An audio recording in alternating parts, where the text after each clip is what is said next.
এই যে সংস্কারের যে আলোচনাগুলো গত 2 বছর ধরে হলো, সেই জায়গায় বিএনপি কোথায় দাঁড়িয়ে? আমরা কিন্তু ব্যক্তির পরিবর্তন চাইনি। আমরা শেখ হাসিনা পালিয়ে গেছেন ভালো, কিন্তু আমরা তো সিস্টেমের পরিবর্তন চেয়েছি।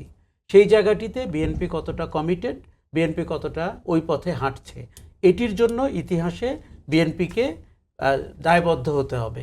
সে অনেক যুক্তি দিতে পারবে কোনটা সাংবিধানিক, কোনটা আইনগত। আমাদের ইদানিং আইন আবার নতুন করে পড়তে হচ্ছে, পার্লামেন্টে অনেক সময় ব্যয় হচ্ছে আইন। আমার ধারণা এদেশের মানুষ সাংঘাতিক রকমের বিরক্ত যে আমরা আর কতদিন এইসব আলাপ করে মূল কাজ বাদ রেখে রাজনীতি করার চেষ্টা করব। গত 100 দিনে আমার ধারণা এটিই করা হয়েছে।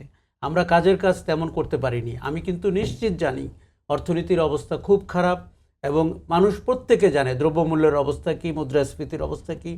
আরও একটা আমি প্রথমে বলি, এবারের একটা বাজেটে আমি দেখেছি যৌক্তিক সমালোচনা করার জায়গাটিতেও খুব বেশি মানুষ নাই, কারণ বাজেটটি ভালো হয়েছে।